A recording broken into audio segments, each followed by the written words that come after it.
से कि वे इस अवसर पर अपने संबोधन के लिए पधारें। माननीय श्री नितिन गडकरी जी।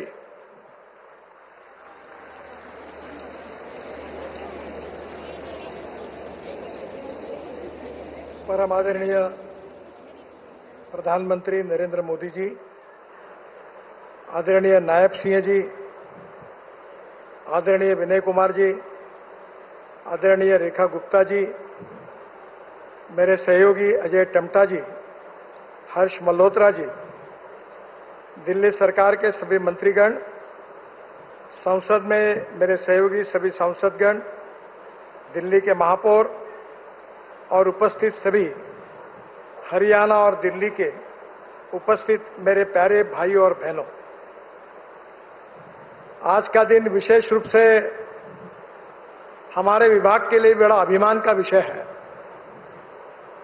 आदरणीय प्रधानमंत्री जी ने विशेष रूप से 2014 में प्रधानमंत्री बनने के बाद हमारे विभाग की मीटिंग ली थी और उन्होंने ये लक्ष्य दिया था कि वर्ल्ड स्टैंडर्ड का इंफ्रास्ट्रक्चर तैयार करने में हमारे विभाग ने योजना बनानी चाहिए और उसके ऊपर कार्रवाई करनी चाहिए।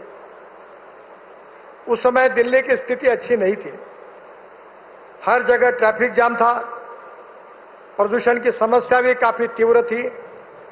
सिंधु बॉर्डर से मुकरबा चौक से धौला कुआं होकर गुरुग्राम तक जाना, यह ट्रैफिक जाम के कारण लगभग मुश्किल था और इसी के कारण इन सब समस्याओं का अध्ययन करके आदरणीय मोदी जी ने जो योजनाएं हमको दी थी, उसके आधार पर दिल्ली को वर्ल्ड क्लास सिटी बनाने का संकल्प करके हमने दिल्ली कंजक्शन का एक प्लान बनाया था। दिल्ली को ट्रैफिक जाम से मुक्ति देना और प्रदूषण से भी मुक्त दिल्ली बनाने का लक्ष्य हमने सामने रखा। मुझे बहुत खुशी है कि पहले स्टेज में हमने 65,000 करोड़ की लागत से काम शुरू किए, आज 48,000 करोड़ रुपए के काम पूरे हुए। उस समय दिल्ली का peripheral ring road express highway supreme court में सबजुडिस था। सुप्रीम कोर्ट ने भी इसमें ध्यान दिया था और बड़े मुश्किल से अनेक समस्या होने के बाद में भी हमने उसको पूरा किया। ईस्टर्न पेरिफेरल एक्सप्रेसवे के कारण दिल्ली में आने वाली भारी यातायात को डाइवर्ट किया गया। बाद में दिल्ली मेरठ एक्सप्रेस हाईवे, जो आदरणीय प्रधानमंत्री जी ने देशवासियों के लिए अर्पित किया, इसमें कम से कम 4 घंटे मेरठ से दिल्ली आने के लिए लगते थे, आज 45 मिनट में हो गया। मुकरबा चौक से सोनीपत तक और धौला कुआं से गुरुग्राम तक ये भी बड़ा ट्रैफिक जाम प्रदूषण की समस्या ग्रस्त भाग था, उसको भी सिग्नल फ्री किया गया। विशेष रूप से ये UR2 है, ये और द्वारका एक्सप्रेस हाईवे, ये दिल्ली के मास्टर प्लान में 2001 में प्रस्तावित थे, पर पिछले सरकार ने इसमें कुछ कार्रवाई नहीं की। आदरणीय परवेश जी जब सांसद थे, अनेक बार मेरे पास आकर उन्होंने इसकी मांग की। मैंने कहा इसका संबंध मेरे विभाग से नहीं आता। बाद में काफी आग्रह होने के बाद जब ध्यान में आया कि ये काफी महत्वपूर्ण है, तब UR2 का कार्य NHAI ने अपने हाथ में लिया। आदरणीय मनोहर लाल जी मुख्यमंत्री थे, उनके विशेष अनुरोध पर हरियाणा और दिल्ली को जोड़ने वाला द्वारका एक्सप्रेसवे भी हमने हाथ में लिया। ये दोनों ही project state of art projects है। इसकी अनेक विशेषता है। स्टेट ऑफ आर्ट तो प्रोजेक्ट है ही, पर वर्ल्ड क्लास प्रोजेक्ट है। टनल में एक रोड है, उसके नीचे और एक रोड है और एक ब्रिज पर 4 लेन के रोड बने हुए हैं। इस प्रकार का एक अपने आप में एक बहुत महत्वपूर्ण प्रोजेक्ट है। ये प्रोजेक्ट बनाते समय काफी दिक्कतें आई, अनेक अड़चनें और समस्याएं खड़ी हुई, पर मैं हरियाणा सरकार को और दिल्ली सरकार को धन्यवाद दूंगा कि उनके सहयोग के कारण ये समस्या हमने सुलझाई।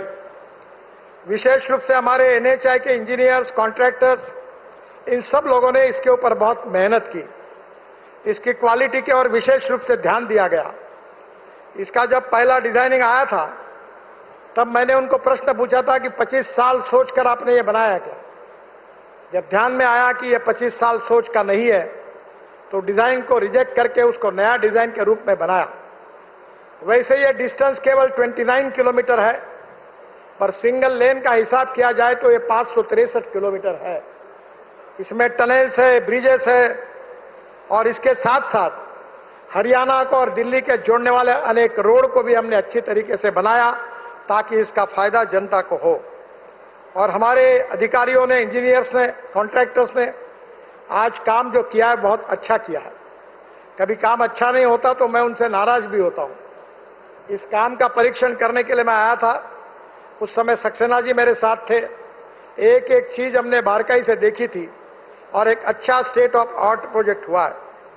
ये प्रोजेक्ट करते समय हमारे विभाग के सचिव निवृत्त हुए युद्धवीर मलिक, इन्होंने काफी बड़ा सहयोग ये प्रोजेक्ट पूरा करने के लिए, अड़चनों को सुलझाने के लिए उनका भी मिला। उनको भी मैं धन्यवाद देता हूं। ये दोनों प्रोजेक्ट से दिल्ली एनसीआर के लोगों को जाम से बड़ी राहत मिलेगी। अगर मैं ये कहूंगा कि दिल्ली की 50% ट्रैफिक जाम की समस्या ये UR2 और द्वारका एक्सप्रेस हाईवे के कारण अगर कम होगी तो मुझे लगता है आश्चर्य नहीं होगा। इन प्रोजेक्ट्स को हमने दिल्ली से जो अलग अलग जगह से भी जोड़ा है। माननीय प्रधानमंत्री जी ने जो रोड मैप दिया है उसमें लॉजिस्टिक कॉस्ट को कम करना है। हमारे देश की लॉजिस्टिक कॉस्ट 14 से 16% है, चाइना की लॉजिस्टिक कॉस्ट 8% है और यूरोपियन और अमेरिका की ये 12% है।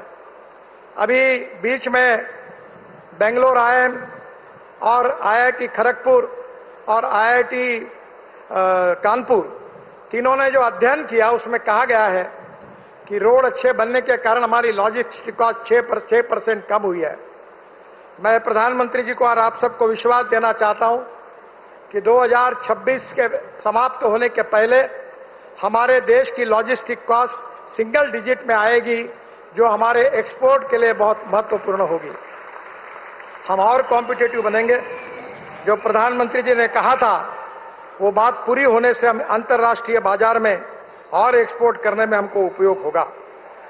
विशेष रूप से एनसीआर में हाई स्पीड कॉरिडोर्स के बीच इंटर कनेक्टिविटी के लिए नए लिंक रोड का भी हमने अध्ययन किया है। हेवी ट्रैफिक को शहर के बाहर डाइवर्ट करने में मदद होगी। विशेष रूप से दिल्ली से कटरा एक्सप्रेसवे को UR2 को कनेक्शन देने की भी योजना हमने बनाई है। जम्मू कश्मीर, पंजाब से एयरपोर्ट व दिल्ली मुंबई एक्सप्रेसवे के लिए सीधी कनेक्टिविटी UR2 से मिलेगी। UR2 से दिल्ली देहरादून एक्सप्रेसवे को भी कनेक्शन है।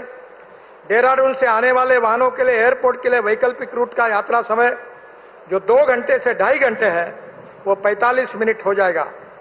दिल्ली से देहरादून एक्सप्रेसवे से नोएडा फरीदाबाद कनेक्टिविटी होगी, जो पूर्व दिल्ली का बाईपास के रूप में काम करेगा। उत्तर दक्षिण पश्चिम दिल्ली से नोएडा फरीदाबाद के लिए सीधा मार्ग भी होगा।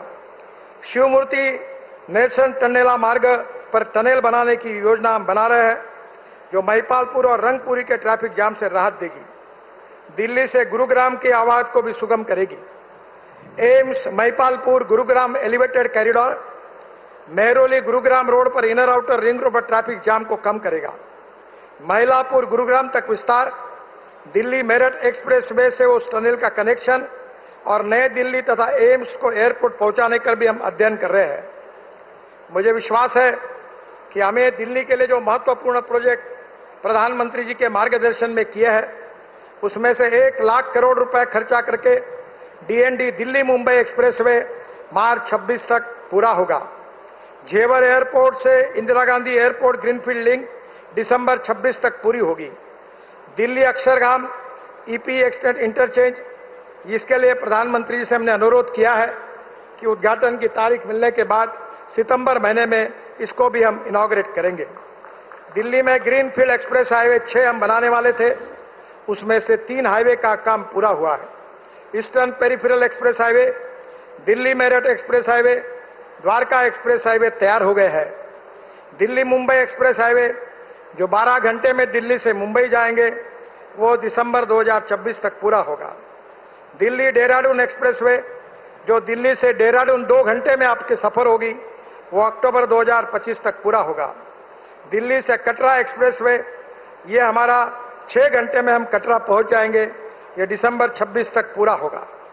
मेरा विश्वास है कि आने वाले समय में विशेष रूप से जो कॉरिडोर हम बना रहे हैं वो दिल्ली की ट्रैफिक जाम को और प्रदूषण को मुक्ति दिलाने का हमारा एक प्रयास है।